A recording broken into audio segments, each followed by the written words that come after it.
Hey team, Andre from High Performance Academy here. Welcome along to another one of our webinars, and this time we're going to be dealing with the different ways you can terminate braided cable or shielded braid, which is something you're going to be doing a lot of with ECU wiring in particular. Shielded braided cable is something you're going to come across a lot for some of the more mission critical sensors on your ECU, such as engine speed and engine position, but it's also used for other inputs on the ECU as well, knock sensors and wheel speeds, just to name a couple.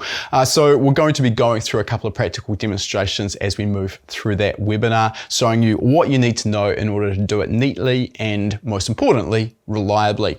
Before we get into that though, just a bit of an update on what's been going on over the last couple of weeks. And lately it seems that these pre-shows have ended up focusing pretty much on the racing exploits of our SR86. And let's be honest, compared to last year, that's probably not necessarily a bad thing. And we're going to get exactly the same again this week, because I did compete on the weekend just gone in the local Coronet Peak hill climb. So it's a hill climb up to one of our local ski fields. At the moment we're sort of pretty deep into the end of spring, start of summer, so definitely no snow on the road, but it's still not immune to some weather variations around this time of year. So if we jump across to my laptop screen for a moment, this is kind of what I was faced with when I turned up to the hill climb, and this was about probably 8 o'clock in the morning. As you can see, not really the most pleasant day to be racing cars up a hill, with some pretty serious implications if you run out of talent and fall off the side. Literally couldn't see 100 meters up the road. Fortunately, it did clear, so we got away about an hour late for what they call a reconnaissance run. I don't know if this is something they do around the world with hill climbs, but generally here in New Zealand for street sprints and hill climbs, what they'll do is start the day with just a low speed reconnaissance drive up the road, which is literally just supposed to be that, just a drive, not at race car speed, just behind one of the safety vehicles, and it should be at road car speed. So particularly for those who are maybe new to the particular piece of road, gives them a chance to see where the road actually goes and note any corners that could be potentially a little bit dangerous. So we got away, as I say, about an hour later. Still climbed into some pretty dense fog by the time we got near the top. I think we go up from the starting point somewhere in the region of a couple of thousand feet. So it's not a massive hill climb. It's not Pikes Peak after all, but still a little bit of fun anyway. So fortunately, as the day went on, the day dramatically improved. We got a dry road in the end, although the fog did tend to come and go, though it was absolutely freezing cold as we went through the day. So one of the things I did take advantage of, and I'll admit, this is probably not something you'll see at many local club events here in New Zealand, but hey, we've got the toys on this car and we were damn well going to use them. Given how cold the road was, getting heat into the tires was a real issue. So I took the opportunity before the third and final run there to chuck the tire warmers on the car. Obviously we've got air jacks on the car as well, making it nice and easy to get it up in the air. Ran a generator and got the tires up to about 60 degrees by the time my run was up. So definitely helped. It is a little bit tricky, particularly in a very short hill climb though, to actually work out how much grip you've got available, because obviously you don't want to overcook it into the first corner expecting the tires to be nice and sticky, but at the same time being overly cautious on a track that's only, or a hill climb that's only 2.7k long, doesn't give you a lot of opportunity to make up for lost time. Anyway, I'm happy to say that it was actually pretty successful. So came away with first in Class C, which is the two-wheel drive class, I think from memory 3 litre and above. And if you're wondering how that works out, given we're running a 2 litre Nissan SR20 turbo engine, there is a turbo multiplication factor. So here in New Zealand, that multiplication factor is 1.7 times the engine capacity. So we come in at around about 3.4 litres. So basically that's the highest class for two-wheel drive. So I think overall I was 5th outright against 4-wheel drive cars, and also Hayden Padden, who is a local rally driver here, did a couple of years for Hyundai in the WRC as well, so pretty accomplished driver. And I haven't got a great shot of it, but this is a car that he's been working on that's only just started to break cover at actual race events here. It's a Hyundai Kona EV rally car, and admittedly at this stage they are only just getting into the development of it, and the batteries that they're running at the moment aren't the actual batteries they should be running, so they're a little bit limited on voltage and hence the amount of power and torque the thing's putting out. But anytime you can be on a piece of road with an XWRC driver, that's pretty cool. And I was also stoked. I actually beat him by about 3 seconds in my first run. Unfortunately, that didn't last long. I think he came third fastest outright and was about 3 seconds up the road from me, but pretty cool experience. One of the aspects that came as part of this hill climb is that the car, obviously, if you've been following us for a while, was not developed for hill climbs, and it is quite a unique form of motorsport. We've very squarely developed this car around its use for circuit racing and particularly endurance racing, which again, anyone who's been following for a while would be well aware of. One of the big aspects with this is when we were selecting ratios for our Hollinger 6-speed sequential gearbox, we were quite careful with the ratios we chose to suit our application. What that meant is that because we are doing rolling starts that should be somewhere around about 70 to 80 kilometers an hour when the lights turn green, we basically chose gearing so that we could be in first gear there. That also gave us some advantages with a couple of the slower corners at our local racetracks where we could basically make sure that we were inside of the power band and would have the turbo on boost. We also needed to be mindful of the faster tracks that we go to where top speed in 6th gear will be somewhere around about 250 kilometers an hour. Sorry, I can't convert that in my head to miles an hour, but you can probably figure it out pretty easily. So what that gave us was some ratios. We wanted to keep those ratios nice and tight. For the Hollinger 6-speed sequential box, that basically meant that first gear at 8,000 RPM, I think it's 8,000, takes us out to about 96 kilometers an hour, which is an incredibly tall first gear. Works really well for a rolling start, but is an absolute disaster for hill climb duty. And we went into this with our eyes wide open. Obviously, it was going to be a challenge. Also because of the car not being road legal and our limited amount of testing prior to the event basically meant that I couldn't go there with a fully developed launch control strategy. So it really was a challenge there to try and basically balance the car between wheel spin and bogging in at the start line. So we'll just have a quick look at some data here. It sort of highlights what's going on here. So here we've got our engine RPM. We've got our ground speed and drive speed, so it just shows the orange there is our rear wheel speed, our drive speed, and throttle position versus boost pressure. For some reason I've got coolant pressure on there, which is probably not too relevant, and then our gear down the bottom. So this is basically on the start line here, and what we can see is that, where are we? Prior to our actual car moving, which is about this point here, we've got a launch RPM set up at about 5,800 RPM. So that's that point there where I am at full throttle. And what we can see is initially the RPM comes up while the ground speed is actually not. It's the drive speed's matched to our front wheel speed. So this is me purposely using quite a bit of clutch slip here.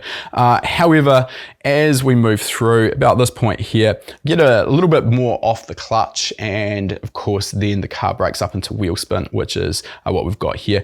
And then I get out of the throttle, which is what you can see here, and then our wheel spin sort of dissipates down here. Basically the thing grips up, but by the time it grips up, we're down to about 3,000 RPM, so completely off boost. We've only got 55 kPa of boost pressure there.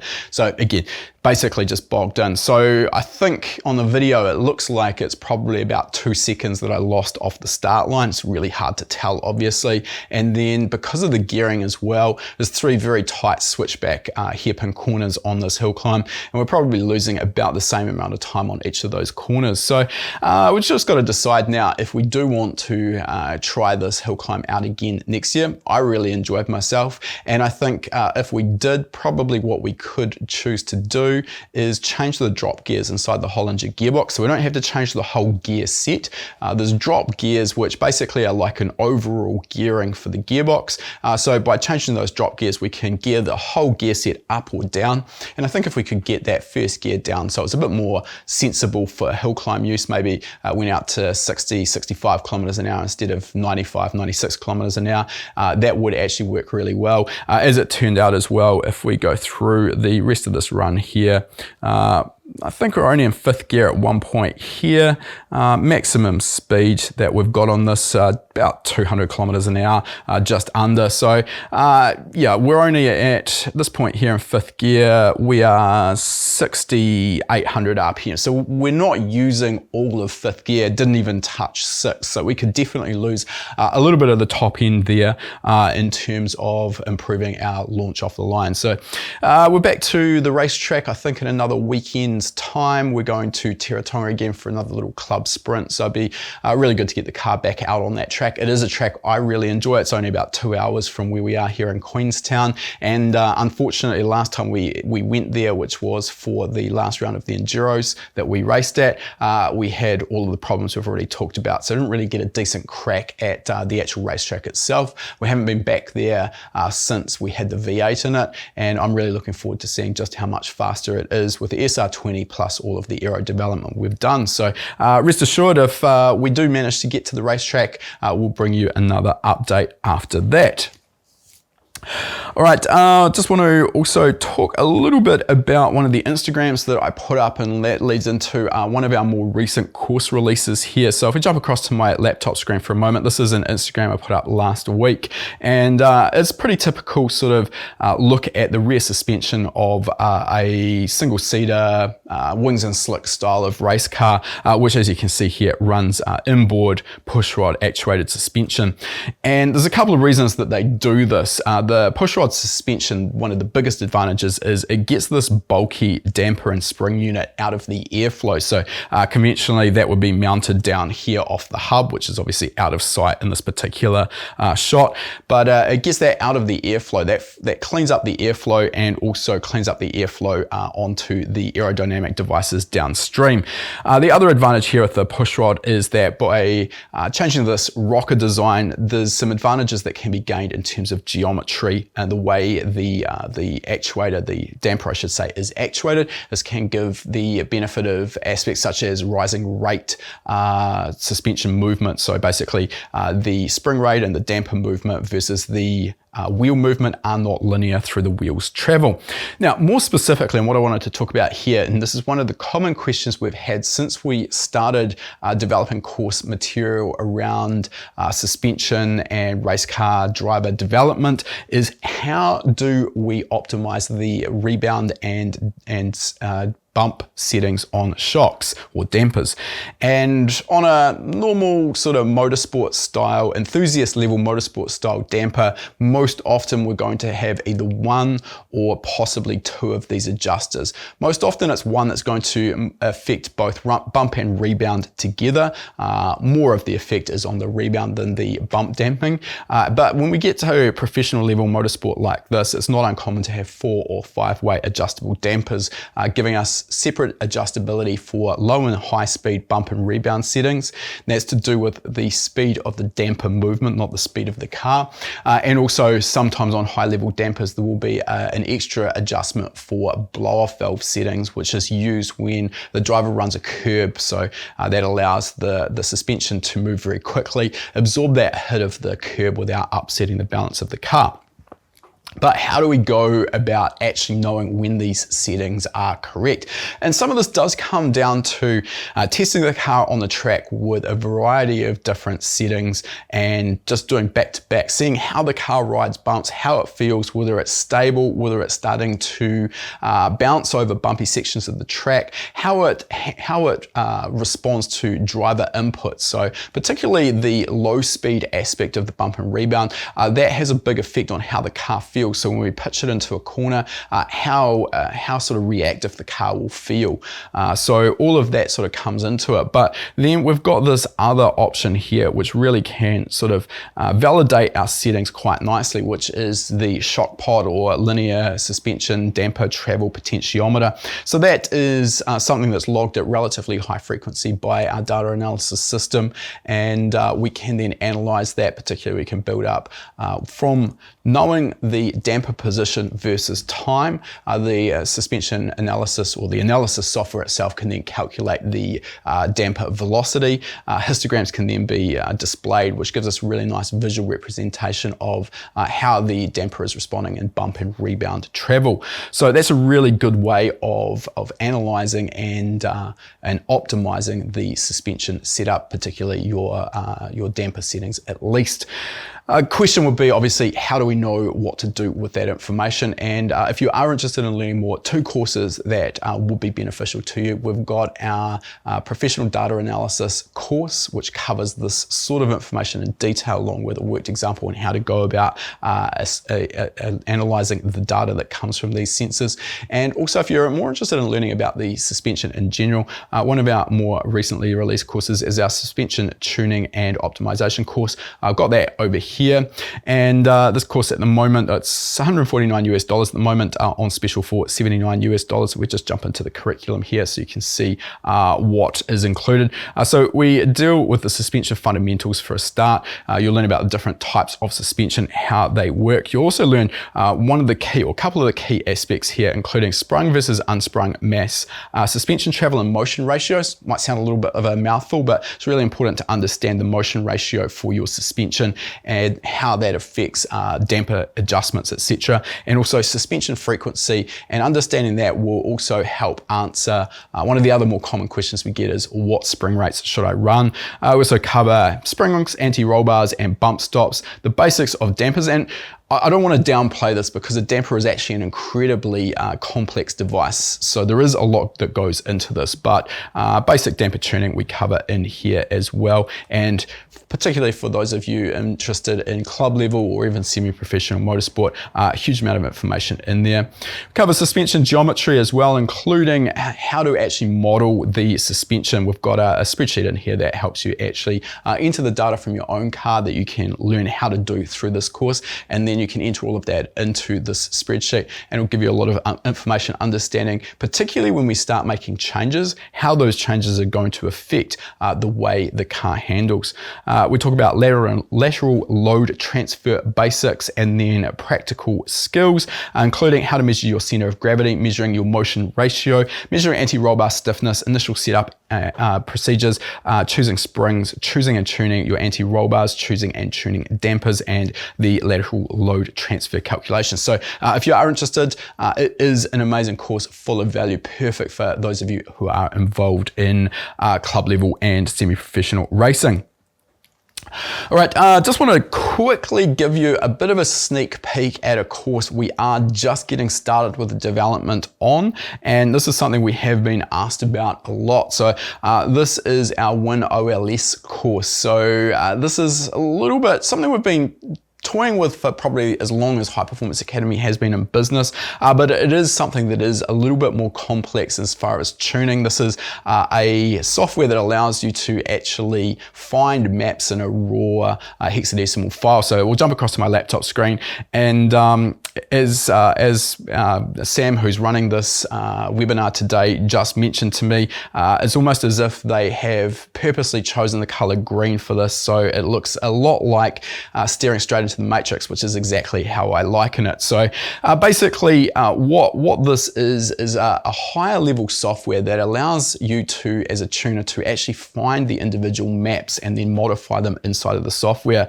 So we see this used particularly a lot in the likes of European car tuning, and as I've said, it's something that we've been asked about a lot, but it's something that we've steered clear of. We've just recently partnered with a person over in Australia who's been doing tuning using WinOLS for decades, and he's been kind enough to share his knowledge with us, and we're going to be developing that course in the first quarter of next year. So basically this is what that raw hexadecimal file kind of looks like. There are a couple of ways of sort of displaying this, and I mean, on face value it looks pretty meaningless, but basically within this information there are the various maps and parameters that tell the ECU how to respond to certain situations. This one I think is from a E63 AMG, yeah it is, and basically by finding and defining the maps, and then modifying the values inside of those maps, you can tune essentially just about anything your mind could imagine. So there is a lot of knowledge that goes into tuning using a software package like this though, and it is one of the reasons we have sort of shied away from it for as long as we have, because it's just, in my opinion, another level of knowledge that you're going to need to learn. It's not just understanding how to tune. So it's not just about understanding how the air-fuel ratio will impact the operation of the engine, understanding how the ignition timing works, etc. Now it gets into actually understanding how the factory engine management systems work. This varies depending what brand of ECU you're working with. It also varies depending on the generation of that ECU. It varies depending whether you're talking about a gasoline or a diesel ECU. And then on top of understanding that, then it's understanding how to use WinOLS to actually find and define those maps. So a lot to that. I'm just getting started with my own learning on the software, and it has been pretty complex so far, but I'm really excited about mastering the software and being able to share that with you guys next year. All right, last and certainly not least for today, we have got our Tuned In podcast up and running. So if you haven't already checked that out, if you do listen to podcasts, we'd love you to check it out, subscribe, leave us a rating and a review as well. Hopefully it's a 5-star rating, but we'd love to hear your feedback. We are trying to improve all of the time.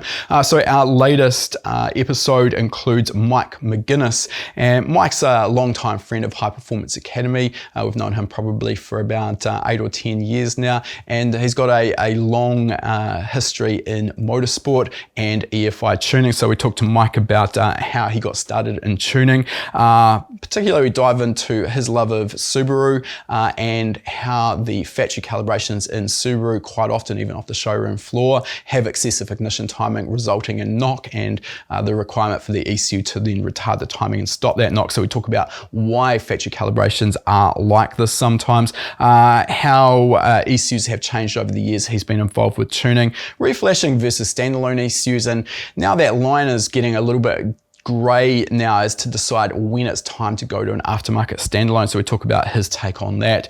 We also talk about how the emissions compliance has changed the landscape for tuning out there. Particularly Mike is based in the US, and the EPA over there are taking a fairly hardline approach on anyone who is in the aftermarket tuning industry. So there's some fairly sort of stringent guidelines that you need to follow if you don't want to risk getting yourself in trouble and landing yourself with a fairly large fine. So we talk about that aspect of tuning and how that's likely to sort of play out over the coming years. So if you're interested in checking out that podcast, please do so. You can find it anywhere that you currently listen to podcasts, or head to hpa-tunedin.com. All right, give me a few moments here. We'll get started with today's lesson. If you like that video, make sure you give it a thumbs up. And if you're not already a subscriber, make sure you're subscribed. We release a new video every week. And if you like free stuff, we've got a great deal for you. Click the link in the description to claim your free spot to our next live lesson.